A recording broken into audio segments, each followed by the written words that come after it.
Hello girls, I hope you're staying safe at home. Now in chemistry, we will move on to the next chapter in the study of compounds. That is, we are going to learn about nitric acid. You know the molecular formula of nitric acid is HNO3 with a relative molecular mass of 63, and this is the structure of nitric acid. Now where do we find nitric acid? We find nitric acid in the free state in acid rain, and you find the acid rain after lightning. There is thunder and lightning, and then there is rainfall, so you'll find a nitric acid in the rainwater. And in the combined state, it is found in the metallic nitrates like chili saltpeter, that is sodium nitrate, niter, that is potassium nitrate, and calcium nitrate. Okay, so you know the formula. Now you know how nitric acid is formed in the atmosphere during thunder and lightning. So whenever there is lightning, you know the nitrogen which is present in the atmosphere combines with oxygen which is also present in the atmosphere to form nitric oxide. So this nitric oxide combines with oxygen to form nitrogen dioxide, and this nitrogen dioxide, in the presence of rainwater, it dissolves in the rainwater in the presence of oxygen to form nitric acid. Okay, so sometimes you know what happens, the free atmospheric nitrogen which is present in the air, in the atmosphere, it is converted into useful nitrogenous compounds. If you remember, we did that in biology. It is converted into compounds which contains nitrates. So this is known as fixation of atmospheric nitrogen. Now nitric acid was previously known as aqua fortis, which means strong water. It is called because it reacts with nearly all metals. Even silver, which does not dissolve in other solids, will dissolve in nitric acid. Now moving on to the laboratory preparation of nitric acid. The reactants are obtained by distilling concentrated sulfuric acid with either sodium or potassium nitrate. Okay, you know the sodium sulfate is saltpeter, chili saltpeter, and potassium nitrate is niter. Okay, you need to remember these common names as well. So the procedure, we will take an equal parts and mix potassium or sodium nitrate and concentrated sulfuric acid. They must be equal in quantity. Okay, and then it is heated to 180 degree Celsius, between 180 to 200 degree Celsius. It is heated. It is heated, you can see, in a glass retort. Sulfuric acid, you know, is a non-volatile acid and produces volatile nitric acid when it reacts with either potassium nitrate or sodium nitrate. Volatile nitric acid means it will form vapor. Okay, so the vapors, you can see, it moves down through the glass retort, the opening of the glass retort, and it moves down and it is condensed. Okay, a round bottom flask is taken through which cold water is poured in, and this round bottom flask is cold. So the fumes of nitric acid will condense into a light yellow liquid. Remember, nitric acid is a light yellow liquid, and nitric acid can be collected. Remember children that pure nitric acid is colorless, but the acid which we just collected, you saw it is slightly yellow. Why? You will be asked this question. It is due to the dissolution or dissolving of reddish brown colored nitrogen dioxide gas. You know, nitrogen dioxide is reddish in color, so that dissolves in the acid and gives it the light yellow color. So the reaction in the laboratory preparation, you see here, either potassium nitrate or sodium nitrate will react with sulfuric acid. Okay, temperature, you know, it is between 130 to 200 degrees Celsius to form potassium bisulfate or sodium bisulfate, and nitric acid is formed. Now You know the color of the nitric acid condensed in the laboratory preparation is light yellow in color. Actually, the pure acid is colorless, but the acid that we just obtained in the laboratory, I told you the color is slightly yellow. What is the reason? The yellow color is due to dissolution or dissolving of the reddish brown colored nitrogen dioxide gas in the acid. And this this gas is produced due to the thermal decomposition of a portion of the nitric acid. That is, the heat will decompose the nitric acid into water, nitrogen dioxide and oxygen, and it is this nitrogen dioxide which will dissolve, giving it the light yellow color. Now the yellow color of the acid can easily be removed. How? If dry air or carbon dioxide is bubbled through the yellow acid, it turns colorless because nitrogen dioxide is driven out from the warm acid, which is further oxidized to nitric acid, and by addition of excess water, nitrogen dioxide gas dissolves in the water, and so the yellow color of the acid can easily be removed. This reaction is the reverse, opposite of the decomposition of nitric acid. The opposite takes place. So we are adding water, so it will turn into nitric acid. Now remember the precautions. All glass apparatus is used because nitric acid vapors attack rubber and cork. So here even the stoppers and all used, it is made up of glass. Completely the apparatus must be made up of glass.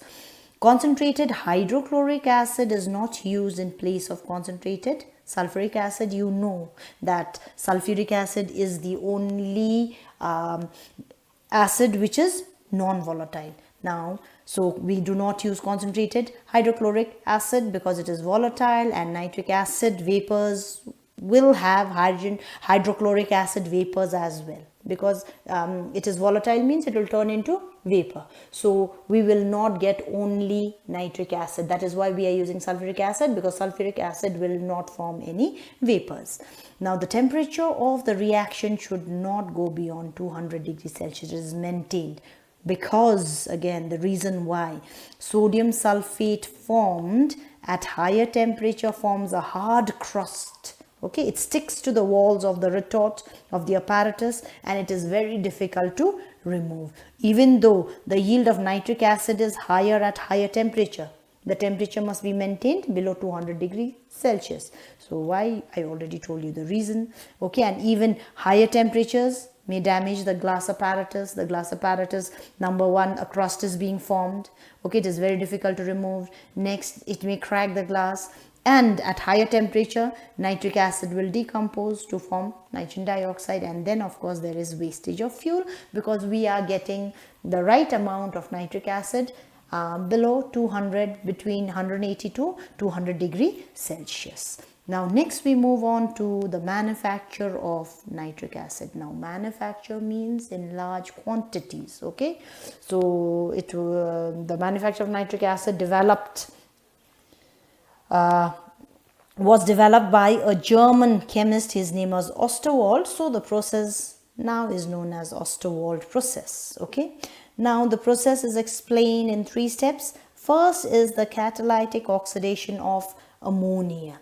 Okay, so a mixture of dry air which does not have carbon dioxide and dust particles and dry ammonia. Okay, the ratio taken is 10:1. So air 10 volumes and ammonia 1 volume is compressed and then passed into a catalytic chamber. So this is the catalytic chamber, and it contains a platinum gauge. This platinum, you know, is a catalyst. Okay, and the temperature is maintained at 800 degrees Celsius. Now what happens here? There is oxidation of ammonia and it changes into nitric oxide. Okay, that is NO is formed here. Nitric oxide is formed here. The reaction is exothermic. Exothermic means a lot of heat is given out. Okay, and so this heat which is given out maintains the temperature of the catalytic chamber. So the gases coming out from here, it is very hot. So it is pass through a heat exchanger. You can see here, this is a heat exchanger where they are mixed with air. So here in the heat exchanger, these gases are mixed with air and passed into another cooling chamber. Okay, so this cooling chamber here, it is cooled down, the gases are cooled down, and there water is poured through these through which the gases come in, the hot gases. It is cooled down, air is passed through here and there. This cooling chamber is also known as oxidizing chamber. Okay, now next step, there is oxidation of nitric oxide in the oxidation chamber. So what happens in the oxidizing chamber? Nitric acid combines with oxygen. Oxidation means oxygen is added. Okay, and here what is formed? Nitrogen dioxide is formed. Okay, and the temperature is at about maintained, it comes down to 50 degrees Celsius, because in the beginning you saw that the temperature was 800 degree Celsius. So by the time it reaches the oxidizing chamber, the temperature comes down to 50 degree Celsius. Okay, so here what happens? Nitric oxide combines with oxygen to form nitrogen dioxide, and then finally this nitrogen dioxide formed is absorbed in water in the absorption tower. So the nitrogen dioxide together with the remaining air which it had come in, sometimes more air is added in this stage. So here you can see more air is added, and then it is passed through the absorption tower. Actually the absorption tower, you can see here, it is nothing but a steel tower which is filled with quartz stones. So these are quartz stones. Quartz stones packed in layers. There it is packed in layers, one on top of the other, and from the top of which you can see water, and this water is warm. This warm water is trickling down through the quartz stones which are stacked one on top of the other. The nitrogen dioxide and oxygen present in the air react with water to form nitric acid. So there you can see, just hold on, this tap here, which when you open it, what comes down? Nitric acid will be collected. So the nitric acid obtained at the bottom of the tower is concentrated above 50 degrees Celsius, and this acid on further distillation gives 68% nitric acid, and this acid is concentrated nitric acid which is used in the laboratories. Okay, so here you have all the equations, children. I just explained to you these equations that are taking place in each and every chamber. Okay, and finally the formation of nitric acid in the absorption tower.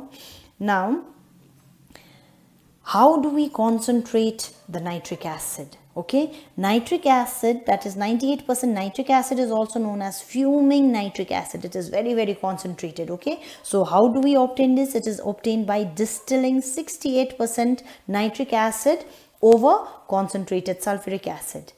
And pure 100% nitric acid, that is pure nitric acid, is obtained by strongly cooling the 98% liquid when colorless crystals of pure nitric acid gets separated. So when pure nitric acid, that is when we want pure nitric acid, what do? We cool 98% acid, and then it turns into colorless crystals. So what are those crystals? It is pure nitric acid, 100%, and it separates at minus 42 degrees Celsius.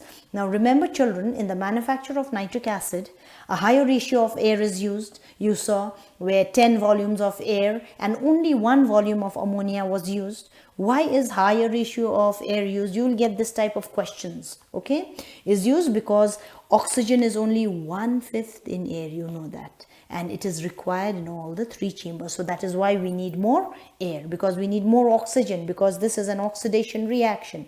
And quartz, why do we use quartz in the quartz stones in the absorption tower? Because quartz is acid resistant, and when packed in layers, it helps in dissolving nitrogen dioxide uniformly in water. Okay, now let's take a quick look at the properties of nitric acid. Okay, for your assignment, you are going to draw and describe the laboratory preparation of nitric acid, and also you will write down the various steps of the manufacture of nitric acid. And there is no need to draw the diagram in the manufacture of nitric acid. You will draw the diagram of only the laboratory preparation of nitric acid, and manufacture of nitric acid you will just explain with all the equations. Okay, so a quick look at the physical properties, chemical properties we'll discuss in the next upload. Now the color, you know, it is a colorless liquid. It turns yellowish brown in color only when there is nitrogen dioxide gas dissolved in it. Okay, that is the commercial nitric acid is yellowish brown in color, and you know why. The odor, it has a suffocating acidic smell, and of course the taste is acidic. Acidic means it has a sour taste like vinegar. Okay, vinegar is an acid, and you know the taste of vinegar. It has sour, lemons, all citric acids it has, isn't it? So it tastes sour. Nature, it is hygroscopic and fumes in air. Okay, hygroscopic means it will easily dissolve in the air. So the bottle containing nitric acid should always be stoppered. Stoppered means it should be closed. Density 1.54 grams per centimeter cube, 98%, but the commercial nitric acid that we use, 68%, has a lower density, that is 1.42 grams per centimeter cube. And the boiling point and melting point, it is, boiling point is 86 degrees Celsius, and boiling point, you know, when pure nitric acid crystallizes out 100%, that is minus 42 degrees Celsius. That is the melting as well as the freezing point. Now an aqueous solution of nitric acid, 68% concentration, forms a constant boiling mixture at 121 degrees Celsius. This is important, children. Now soluble, it is soluble in water in all proportions. You can add any amount of water you want to dissolve nitric acid. And physiological action, it is a non-poisonous acid. It has of course a corrosive action on the skin because it is an acid and causes painful blisters. You should be careful when you're handling nitric acid. It stains the skin yellow. The skin becomes yellow because it reacts with the protein in our skin to form xanthoprotein acid, which is yellow in color. So we will stop here today, children. In the next upload, we'll talk about the chemical properties. So till then, children, stay safe. God bless you.